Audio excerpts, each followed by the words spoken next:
Today we discuss the chapter 9 Light, Sound and Force. Question number 1. Select the odd one out on the basis of luminous and non-luminous object. देखिए luminous object वो होती हैं जिनकी खुद की light होती है, ठीक है, और नॉन ल्यूमिनस होती है जिनकी खुद की कोई लाइट नहीं होती, ये दूसरों से लाइट लेते हैं. तो देखिए ल्यूमिनस का एग्जाम्पल क्या होगा, सन. देखिए सन की खुद की लाइट होती है. और देखिए अर्थ और मून जो होते हैं ये नॉन ल्यूमिनस होते हैं, ठीक है. जैसे कैंडल हो गई, ये सब भी हैं, ये ल्यूमिनस हैं क्योंकि इनको जलाने पे खुद की लाइट होती है, ठीक है. और नॉन ल्यूमिनस वो होते हैं जिनकी खुद की लाइट नहीं होती है. Now A is a candle, table lamp, torch and moon.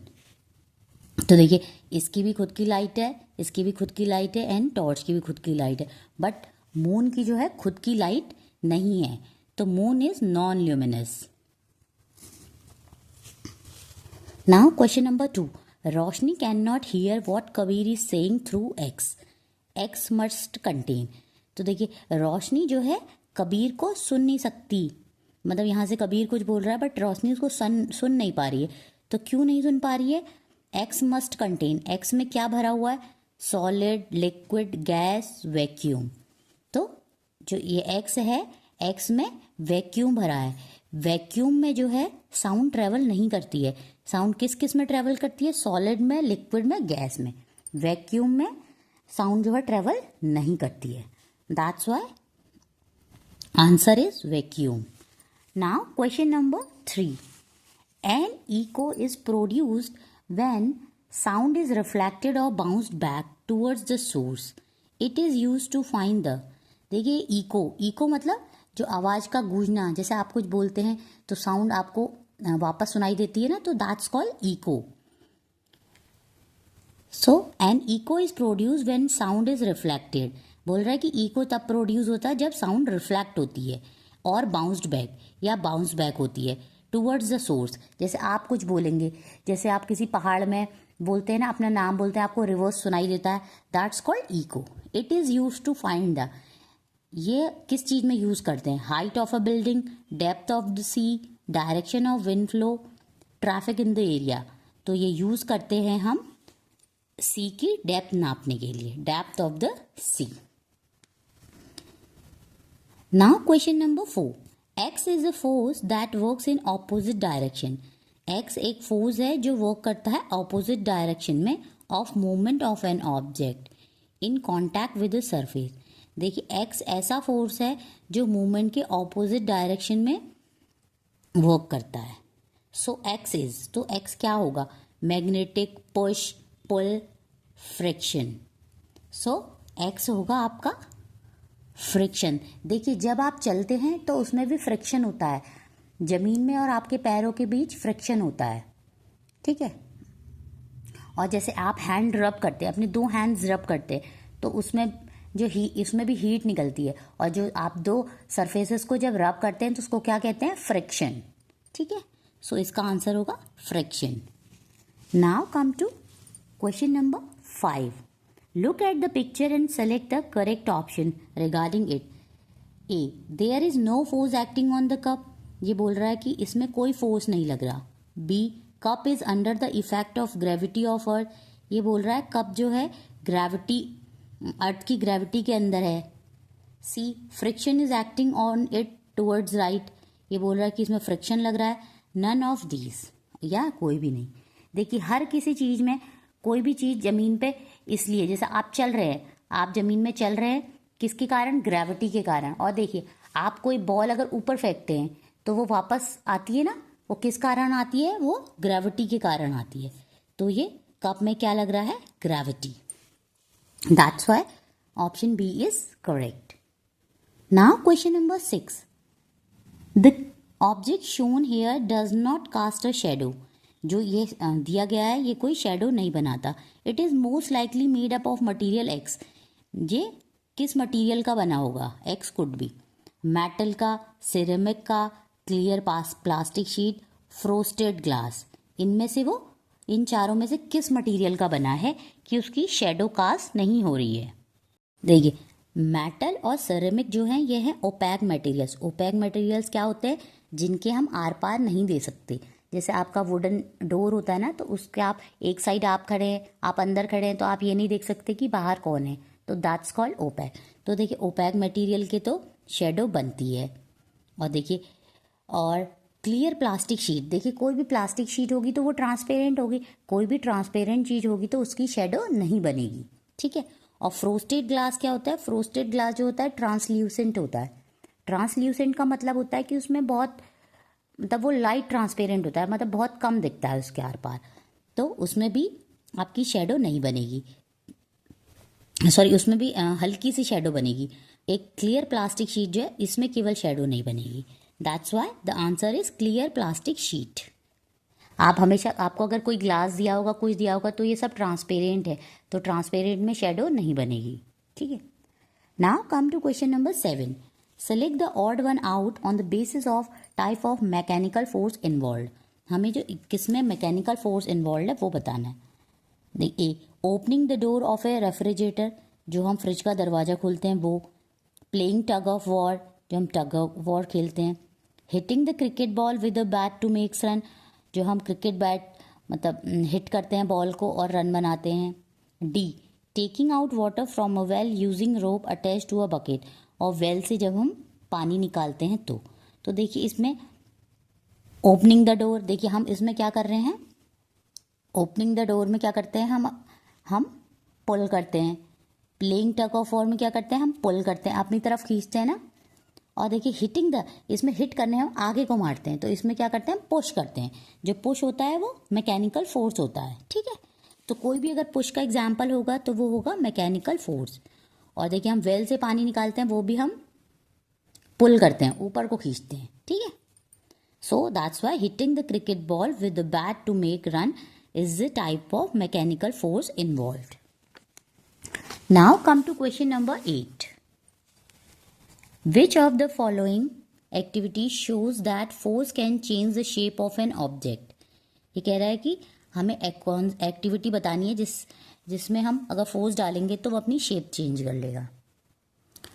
Rolling a ball of chapati dough, जो हम चपाती का डो से उसको रोल करते हैं। Kicking a football, pushing a wall, hitting a ball with a bat. ये तो बहुत ईजी, आप बताइए किससे आपकी शेप चेंज हो जाएगी। चपाती के डो को जब हम रोल करेंगे तो उसकी शेप चेंज हो जाएगी। हम फुटबॉल को किक करेंगे तो उसकी शेप नहीं चेंज होगी। हम वॉल को पुश करेंगे तो उसकी शेप नहीं चेंज होगी। और हम बॉल को हिट करेंगे बैट से तो भी उसकी शेप नहीं चेंज होगी। That's why option A is correct. Now come to question number 9। Select the incorrect statement regarding the given figure.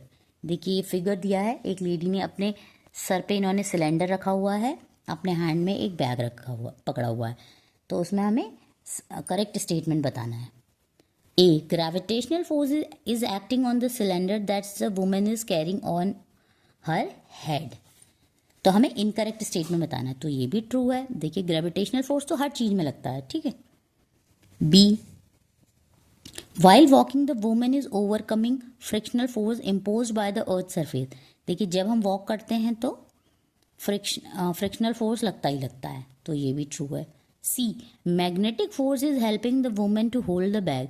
ये बोल रहा है कि एक मैग्नेटिक फोर्स इसको हेल्प कर रहा है वुमेन को बैग को होल्ड करने में। सो दिस इज इनकरेक्ट। मैग्नेटिक, यहाँ पे कोई चुंबक वगैरह थोड़ी वर्क कर रही है। तो जो आंटी ने बैग पकड़ा हुआ है, कैसे पकड़ा हुआ है, अपने मस्क्यूलर फोर्स से, उनकी मसल ने फोर्स लगाया ना उसमें, that's why she is holding the bag. So option C is incorrect. Number D earth's gravitational force is pulling the women the cylinder the bag towards it. देखिए earth का जो है ग्रेविटेशनल फोर्स लगा रही है वो सिलेंडर और bag जो है नीचे की तरफ। ऑब्वियसली हम कोई भी चीज़ पकड़ते तो हमें हैवी लगती है ना, क्योंकि अर्थ भी अपना ग्रेविटेशनल फोर्स लगाती है, ठीक है। So option C is the incorrect. Now come to question number 10। Saurabh went to watch a football match, he wrote his experience on a picture card as shown here. Saurabh जो है अपना फुटबॉल मैच खेलने गया, उसने अपना एक्सपीरियंस जो है इसमें शेयर किया। His father explain that the force applied on the football causes it to. देखिए ये देखिए फुटबॉल खेल रहा है, the players use their feet to stop the ball और टू किक इट। देखिए प्लेयर्स यूज़ करते हैं अपने पैरों का बॉल को किक करने के लिए और बॉल को स्टॉप करने के लिए। The goalkeeper jumps to catch the football to prevent it from entering the net. और गोलकीपर जंप करता है बॉल को पकड़ने के लिए ताकि वो नेट में ना जा सके। ठीक है। His father explain that the force applied on the football causes it to. तो उसके फादर कह रहे हैं कि जो फोर्स अप्लाई किया गया फुटबॉल में वो किस कारण, वो तब क्या करेगा, मूव फास्टर और स्लोअर, फुटबॉल को जो है तेज और स्लो करने में, स्टॉप मूविंग, उसको रोक मतलब जिससे वो रुक पाए, उसका मूवमेंट रुक पाए, चेंज इट्स डायरेक्शन और मोशन कि आप उसको हिट करके उसकी डायरेक्शन और मोशन चेंज कर सको, ऑल ऑफ दीज या सब कुछ। यस देखिए आप कभी भी इसमें सारे ट्रू हैं। देखिए आप क्या कहते हैं उसमें जो हम अपनी फीट से अपने फोर्स लगाते हैं उससे हम बॉल को फास्ट भी कर सकते हैं, स्लो भी कर सकते हैं, उसका मूवमेंट भी स्टॉप कर सकते हैं, उसकी डायरेक्शन भी चेंज कर सकते हैं। So all of these are correct. Now come to question number 11. Sujoy wants to make a list of actions that show friction produces a heat. Sujoy ने जो है एक एक्शंस की लिस्ट बनाई जो फ्रिक्शन शो करते हैं और उससे हीट प्रोड्यूस होती है। ठीक है। Which of following could he include in his list. तो उसने नीचे में से जो दिए गए हैं सेंटेंसेस उसमें से उसने क्या इंक्लूड किया। ए अ स्लेड स्लाइडिंग अक्रॉस स्नो, जिससे स्नो में स्लाइड करते हैं ना उसको कहते हैं स्लेड, तो उससे हीट प्रोड्यूस होती है। B sliding a greeting card into the envelope, आप ग्रीटिंग कार्ड जब एनवलप में डालेंगे उसका स्लाइड करने से हीट प्रोड्यूस होती है। C applying brake to stop a moving vehicle, आप ब्रेक अप्लाई कर रहे हैं चलते हुए व्हीकल को रोकने के लिए। D drilling a hole into a metal sheet, आप मेटल की शीट में ड्रिल कर रहे हैं। E rubbing off some pencil mark with an eraser, आप रब कर रहे हैं, आपने पेंसिल से लिखा है आप उसको रब कर रहे हैं, तो उसमें देखिए इन सब से हीट प्रोड्यूस होती है। देखिए जब बर्फ़ में जो उसकी स्लेड होती है वो चलती है तो उससे बर्फ़ और उसके बीच में हीट प्रोड्यूस होती है। सो ये भी करेक्ट है। बी स्लाइडिंग, देखिए आप कभी भी किसी भी चीज़ को, दो चीज़ों को रब करते हैं ना तो उससे हीट प्रोड्यूस होती है। तो देखिए आप एनवलप में ग्रीटिंग कार्ड डाल रहे हैं तो उससे भी हीट प्रोड्यूस होती है।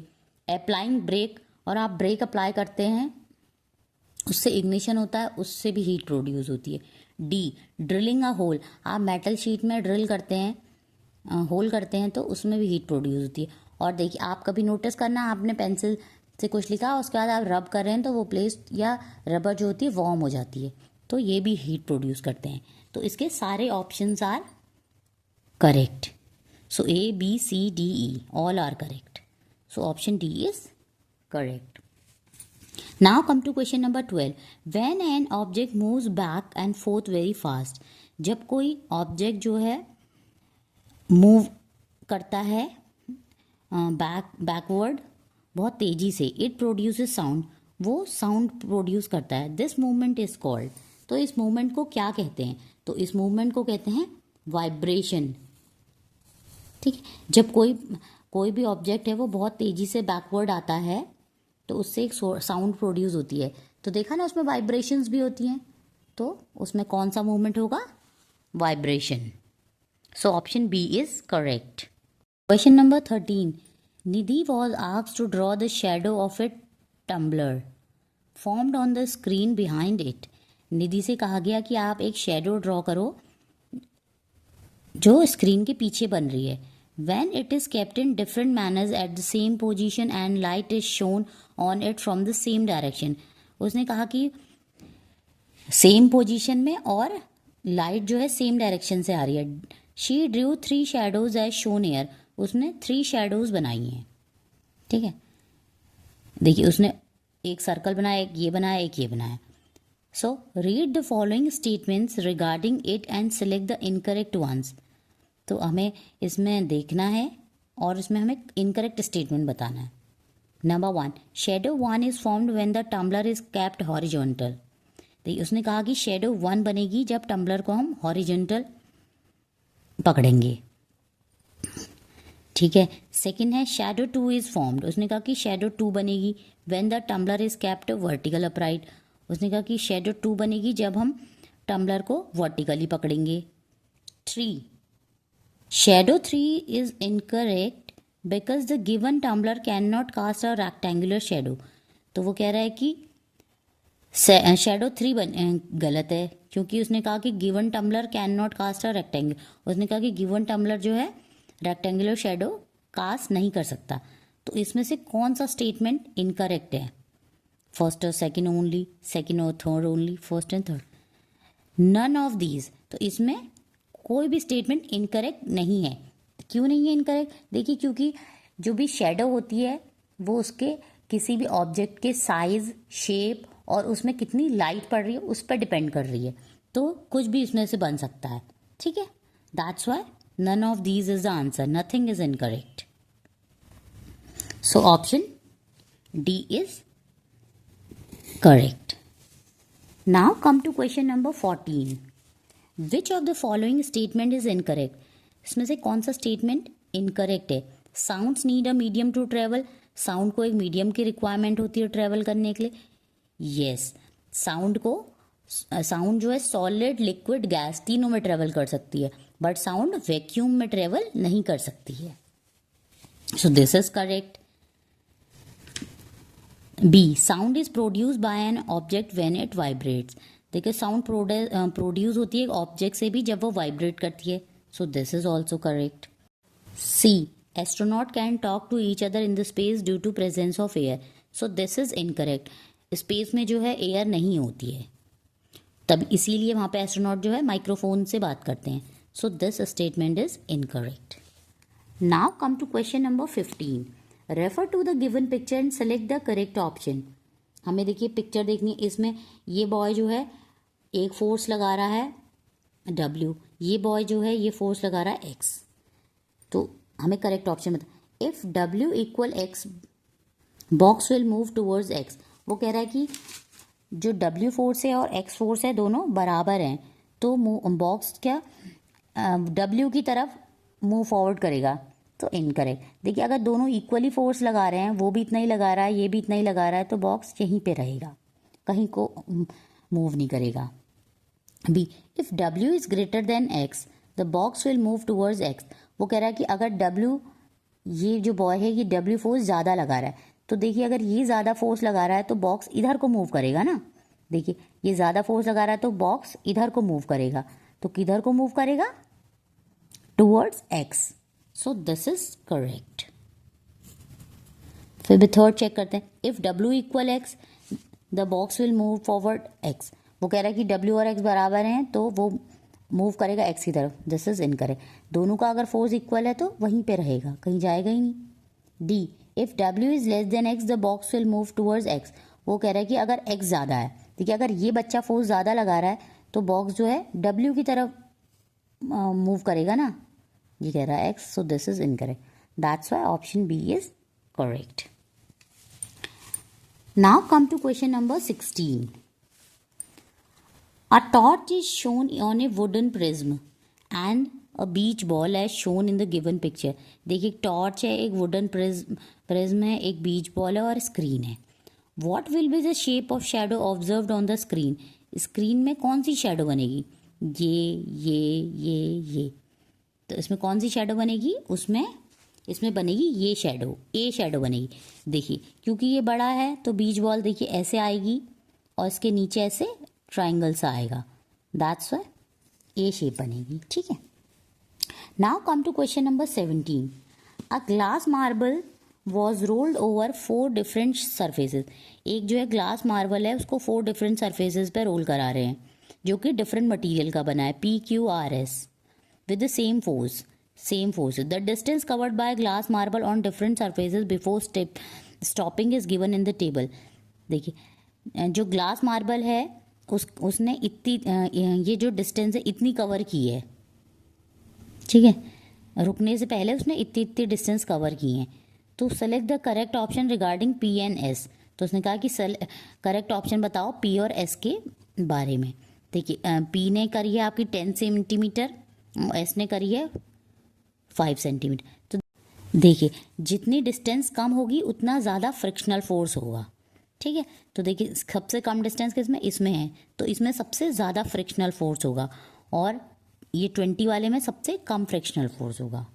ठीक है, अब देखिए हम, ये मैंने आपको बता दिया, जितने डिस्टेंस कम ट्रेवल होगी उतना ज़्यादा फ्रिक्शनल फोर्स होगा, और जितनी ज़्यादा डिस्टेंस होगी उतना फ्रिक्शनल फोर्स कम होगा। अब इसके अदर ऑप्शंस देखते हैं।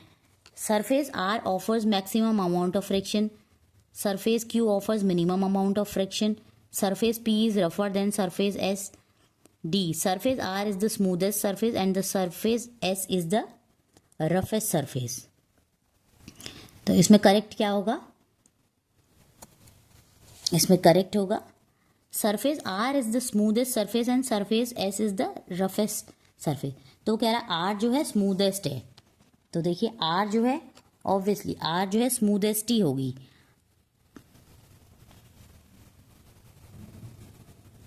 आर जो स्मूदेस्ट, देखिए क्योंकि सबसे ज़्यादा डिस्टेंस इसने ट्रेवल की है। ठीक है, और कह रहा है एस रफेस्ट, इसने सबसे कम की है तो ये रफेस्ट होगी।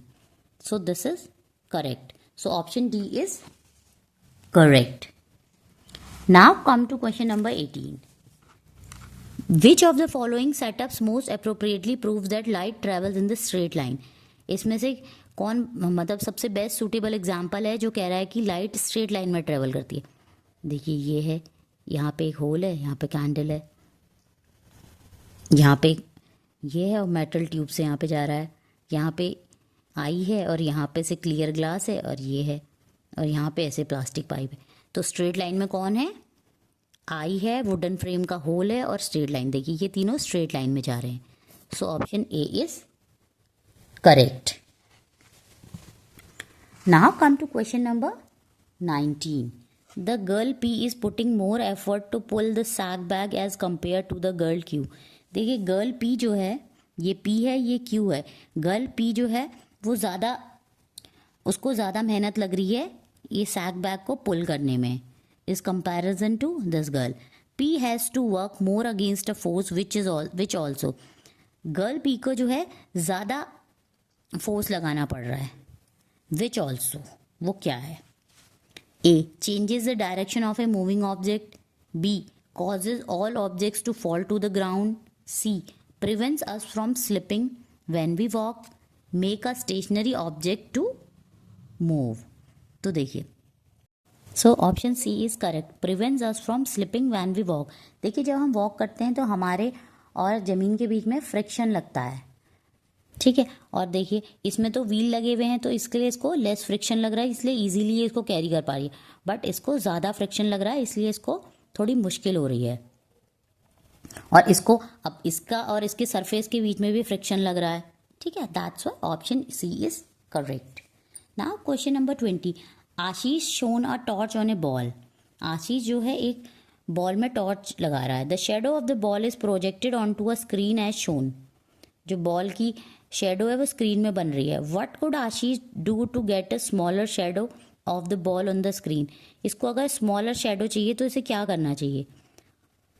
Number 1, move the ball closer to the screen. Ball को स्क्रीन के क्लोजर ले जाना चाहिए। Move the torch further away from the ball, उसको टॉर्च को दूर ले जाना चाहिए। Move the screen further away from the ball, उसको स्क्रीन को दूर ले जाना चाहिए बॉल से।